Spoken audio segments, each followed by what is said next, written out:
मित्रों नमस्कार।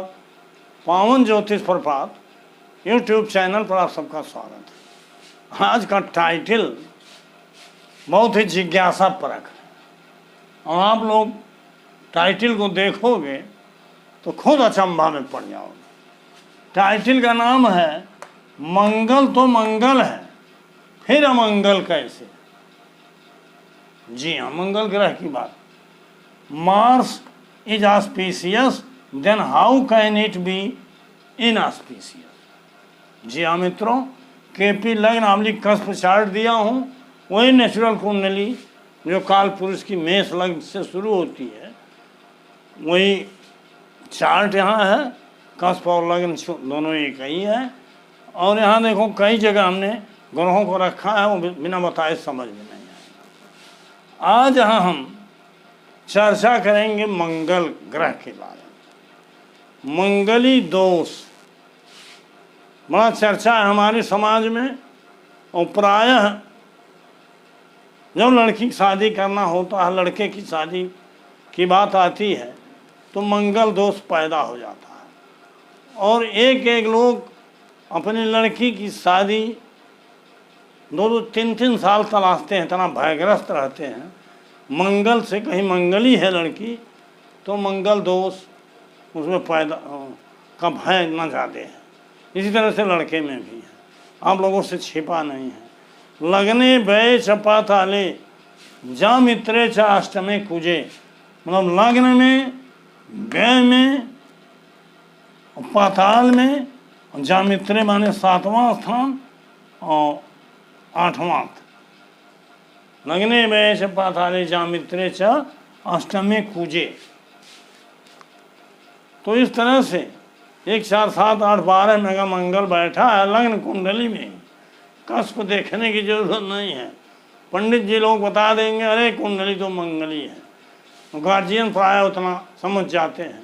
अब मंगली के चक्कर में उनका कई साल बेटी बेटा के शादी खोजने में, तय करने में बर्बाद है। क्योंकि सच्चाई ये नहीं है मित्रों।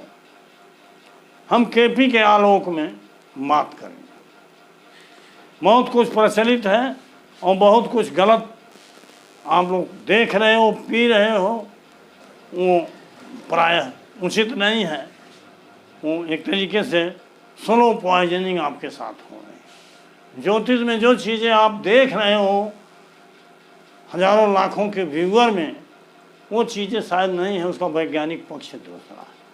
हम केपी ज्योतिष की बात करते हैं। केपी में मैं बार बार कहता हूँ, ग्रह जहाँ बैठा है, जिस भाव में बैठा है, जिस भाव में उसकी राशियाँ हैं, उससे ज़्यादा महत्वपूर्ण होता है उसका नक्षत्र। नक्षत्रेश जहाँ बैठा होगा और जहाँ उसकी राशियाँ होंगी, वो भाव, वो नक्षत्रेश जिन भावों को रिकमेंड करेगा या सिग्निफिकेटर होगा या कार्जेश होगा, उसी भाव का फल सबर होता है, वही मिलता है।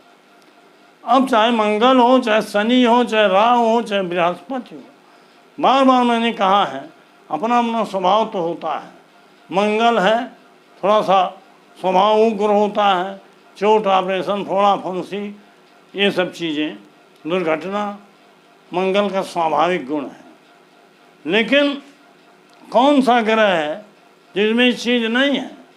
बृहस्पति है। बृहस्पति तो शुगर रोग देता है, शनि तो गठिया रोग देता है, शुक्र तो किडनी और सेक्स रोग देता है, मूत्र रोग देता है। इस तरह से सूर्य बीपी देता है, हार्ट रोग देता है, चंद्रमा मानसिक रूप से बेबल बना देता है, बुध लीवर पेट की खराबी देता है, बुद्धि भ्रम पैदा कर देता है।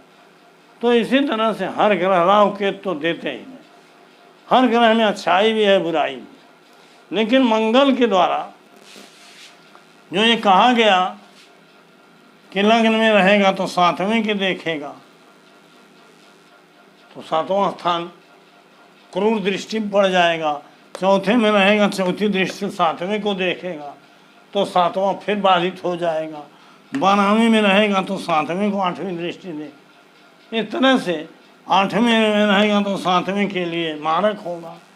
ये भ्रम पैदा करके एक चीज़ और बता दूँ, ये लगने व्यय च पाताले जा मित्रे च अष्टमे कुजे, ये ज्योतिष के किसी मानक ग्रंथ में यह श्लोक नहीं है मित्रों। मैंने पराशरी ज्योतिष नहीं पढ़ा है, जैमिनी जितनी भी वैदिक ज्योतिष की किताबें हैं, जहाँ तक पारिजात यह सब कुछ हमने पढ़ा है, कहीं ये मिला नहीं और न कहीं है। इसको किसी बड़े भी मतलब चातुरिक तरीके से या किसी ने समाज को भ्रमित करने के लिए श्लोक बना करके बीच में कहीं से ला दिया। हमने उलझे प्रश्न और सुलझे उत्तर किसी की किताब पढ़ा था, उसमें इसका विवरण था कि जिसने भी इस श्लोक को डाला है उन्हें समाज का बड़ा नुकसान किया है। आज भी मंगल को का नाम सुनते ही लोग भयभीत हो जाते हैं। तो मंगली दोष तो सबने हर जगह प्रचलित है, जबकि मंगल का अर्थ होता है कल्याण। हर जगह मंगलमय भगवान की कृपा रहे सर्वत्र, और शुभ विवाह का लीजिए कृपया कुमकुम पत्र। मंगलम भगवान विष्णु मंगलम गरुड़ध्वज मंगलम पुंडरीकाक्ष मंगलाय तनुहरि मंगल भवन अमंगल हारी द्रव सुदशरथ अजीर बिहारी। इस तरह से सर्वमंगल मंगल्ये शिवे सर्वार्थ साधिके शरण्ये त्र्यंबके गौरी नारायणी नमो। तो मंगल सब तो कल्याणकारी है। यह मंगल कैसे हो सकता है, कैसे मंगल को बदनाम करने की एक साजिश शुरू हुई, इसमें हमको नहीं जाना। आइए एक उदाहरण से हम देखते हैं आपके उसी 1 4 7 8 12 से, और जो हम केपी सिस्टम के अनुसार बताते हैं नियम। मंगल मान लो लग्न में है, लग्न में मंगल को दोषी माना जाए, लेकिन इसी मंगल में मेष राशि में मंगल शुक्र के नक्षत्र में, और शुक्र कहाँ बैठा है 11वें। तो क्या हो जाएगा, मंगल में शुक्र में 11वां भाव आ जाएगा, दूसरा आ जाएगा 7वां आ जाएगा। तो नक्षत्र के नाते अब मंगल में तो 1 और 8 आया। देख लीजिए मंगल में स्वयं के द्वारा 1 8 आया, और शुक्र के द्वारा क्या हो जाएगा, शुक्र के द्वारा देखो मंगल में 1 8 आया और शुक्र के द्वारा हो जाएगा 11 2 और 7। नक्षत्रेश के माध्यम से 11 2 और 7, और नक्षत्रेश के माध्यम से 2 7 11 हुआ तो मंगल विवाह कराएगा, इसमें कोई दो राय नहीं है।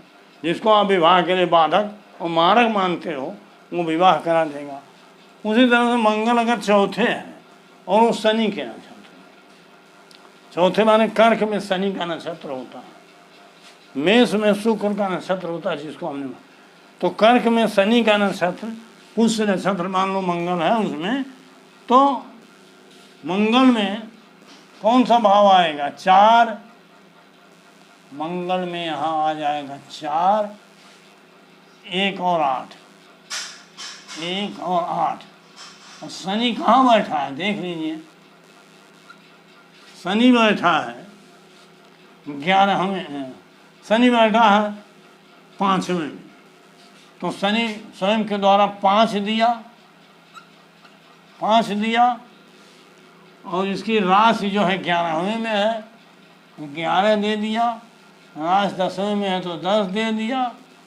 शनि की दृष्टि 11वें पर है तो दृष्टि द्वारा 11 दे दिया, और फिर 7वें तीसरी दृष्टि जो है देखिए 1 2 3 7वें पर है तो 7वां हो गया, और 10वीं दृष्टि द्वितीय पर है, अर्थात शनि में 5 11 10 11 7 2 5 तो जहाँ बैठा है 11 में उसकी राशि है, 10वें में उसकी राशि है, दृष्टि 7वें पर है, 11वें पर है, और दूसरे सब भाव 5 11 10 11 7 2 आ गया।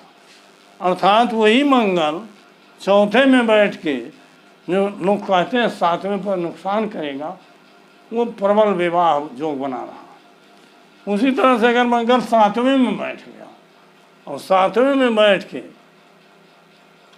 मंगल बृहस्पति के नक्षत्र में, और बृहस्पति